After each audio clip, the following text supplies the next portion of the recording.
Hello again, and welcome back to video, I believe, number 3 for chapter 1. Again, I'm just trying to keep them in small increments so that way it's convenient for you if you only have 10-15 minutes to stop and watch a video, and that way it's kind of easy for you to know where you pick up and where you need to um, start back up again. So we ended the last video with cardiovascular exercise, talking about the different types of intensities, the different levels of intensity, and how to determine when you need to pick it up a little bit when it comes to cardiovascular exercise and when you need to back down, and understanding that that is different per individual. Okay, it's an individual by individual basis, and getting to understand that what works for you may not work for the person sitting next to you. Okay.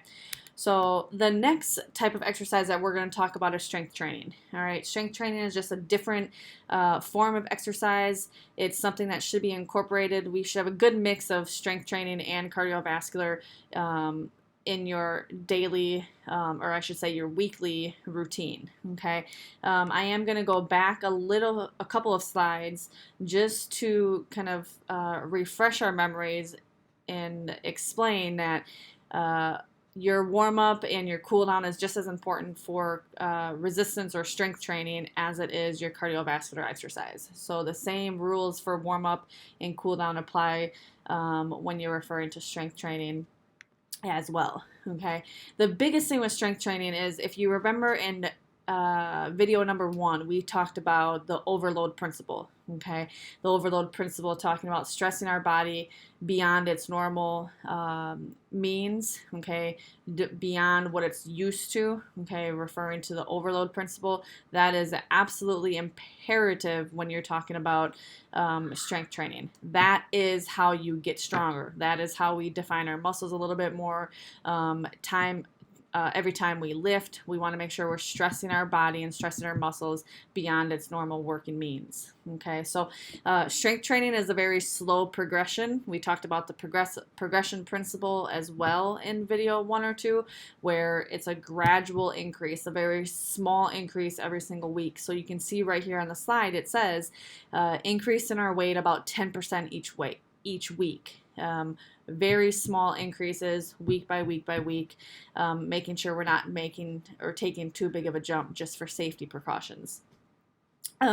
Making sure we're working all of our muscle groups, and we want to make sure we're working opposing muscle groups, working our larger muscles before our bigger muscles. Okay, so that's meaning if we work our core, we want to work our back. If we work our quads, we want to make sure we work our hamstrings. If we work our biceps, we want to make sure we work our triceps. Making sure we're working both sides of the muscles, as the smaller muscles also play a role when it comes to assisting the bigger muscles or the larger muscle groups. All right.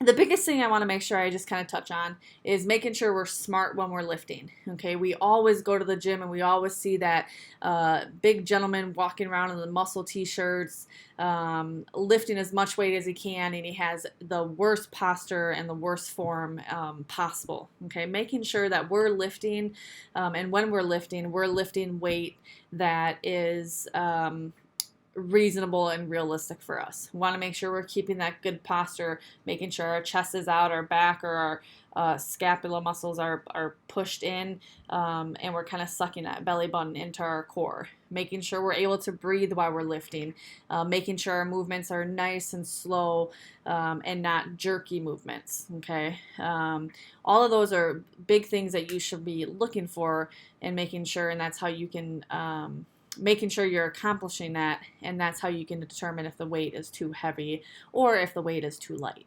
All right. And then the last type of activity we're going to talk about is flexibility.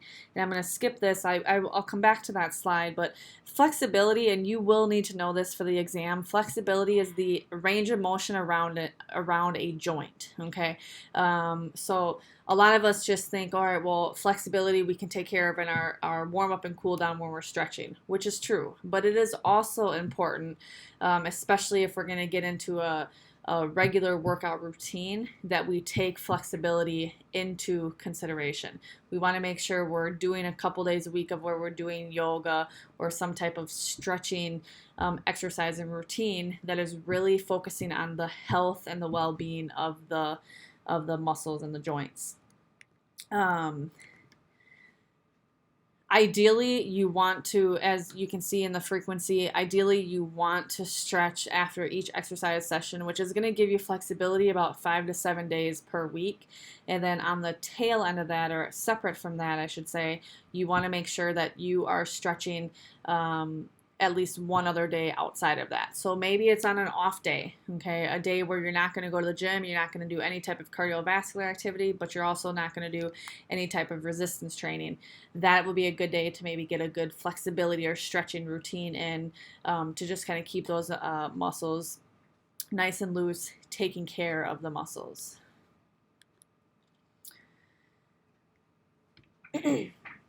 So completely switching gears, we've talked about our cardiovascular, we've talked about our exercise, our resistance training. We're going to talk real briefly about fitness and health testing. All right. We're going to do a little bit of this in this class when it comes to our lab, a small fitness test, but there's so many different fitness tests and health status that you can learn about yourself. All right. We are never too young to do this. Remember, it starts now. Okay, living in this healthy lifestyle, it starts now. We all need to know where we sit. Okay, how healthy are we? What fitness level are we at? And where is a good place to start? It is never too late. Once you figure out where you are, you can only go up from there. Okay, so do you know your numbers? Do you know your blood pressure? Do you know your body composition?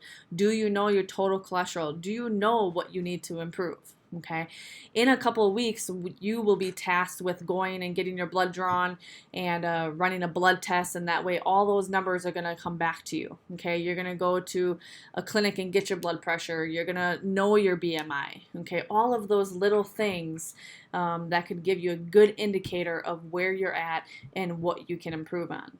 Okay.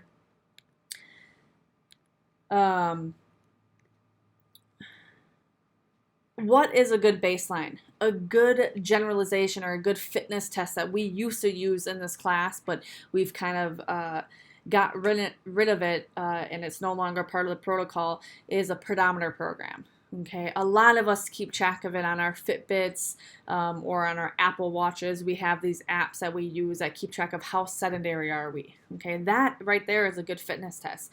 That is a very base level a test that you can do. It is a very cheap form of fitness tracking that you can do, and all it is keeping track of how many steps you take per day. All right. One thing you'll need to know for the exam is 10,000 steps should be everyone's minimum goal. All right. If you are taking 10,000 steps per day, that means you are living at least a somewhat active lifestyle. You're not deemed sedentary. Okay. You will need to know for the exam that 10,000 steps is equivalent to 5 miles. Okay, 5 miles is equivalent to 10,000 steps. That is everyone's starting goal. Okay, so if you don't have any idea where you need to start, that is a good place to start, and that will also be on the exam. Okay, you might be wondering, well, how am I going to get these steps? What can I do to get steps? How can I get better every single time? And what can I do to improve upon my number? There's many different forms of exercise. Maybe you're not a runner. Maybe you're not a biker. Maybe you don't have the means to a gym. Okay, gyms are expensive. It's time consuming to go to a gym. We all get that. Maybe you are intimidated by the strength training and that's not really your cup of tea. There's many different things you can do. You can swim. You can do group fitness. You can do Zumba, yoga, Pilates, Tai Chi. There are so many forms of alternative forms of exercise that you can get involved in. All you have to do is know where to go to sign up for them and how to do it. Okay, and that's something that I can definitely help you with if that's something that you're looking to get involved with. Okay, so why do we talk about this? We talked very briefly about this, and we're just going to kind of sum this up here in this. We'll kind of round out chapter 1, but obesity is a huge problem in our society. Okay, obesity, there's coronary heart disease, which is the #1 killer of both males and females. There's type 2 diabetes, high blood pressure, and then all the other things that are associated with it as well. Your textbook goes through a pretty elaborate list. I'm trying to find the page for you right now. It is on page 57 it starts, and goes all the way down until page 63, okay, with the main parts of it being highlighted on page 62. A lot of health consequences when it comes to obesity. Again, it is really just getting us out there. It is getting us started, and that way we can have a good effect on the younger generations coming up. Okay, keep in mind, keep it simple. It is the economics of the body. We talked about this in the first video, the supply and the demand. The food being the supply and the demand being our exercise levels, our daily activities, our resting metabolism. All of that is our demand. Keep it simple. Our calories consumed versus our calories used. If one is higher, you're gonna have a weight gain. If one is lower, you're gonna have a weight loss. Okay, if they're equal, you're gonna have a weight maintenance. Okay, so there are different ways that when we gain weight or when we lose weight, depending on how you want to look at it, that we gain weight. And there's certain certain risks that are associated with how you gain that weight. Okay, so this is on the exam, and I want to make sure I cover it really, really quickly. But we're going to gain weight one of two ways: an apple-shaped or a pear-shaped. Okay, and if we gain weight in the apple-shaped form, then you're going to have additional weight or fat around the abdomen. It's more common in men, that does not mean that females cannot gain weight like that, but it is more common in men.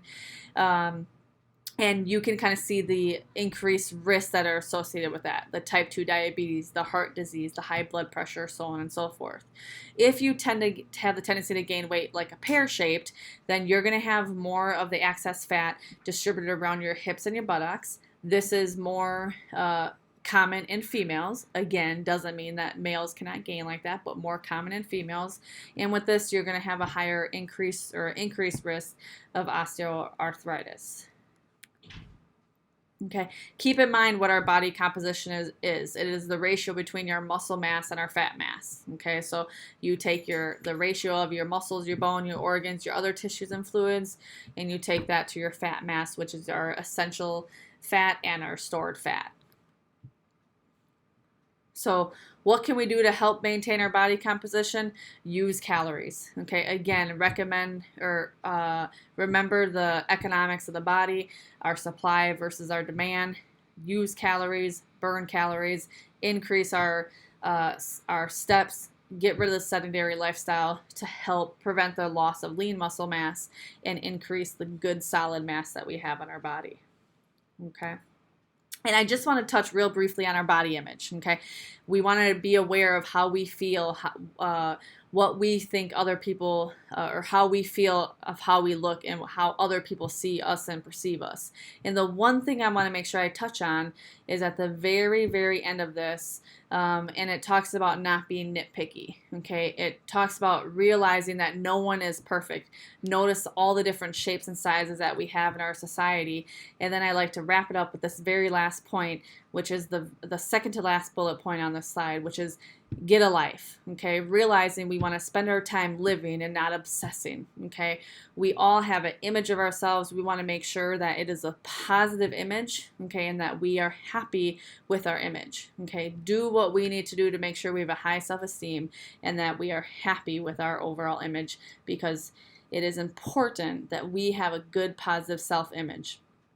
Okay, that is all I have for chapter 1. That wraps up chapter 1. I will make sure that we review this in class on Tuesday, and I will go ahead and I'll be posting videos for chapter 2 here shortly. So have a great evening, have a great 4th of July, be safe, and I will see you shortly.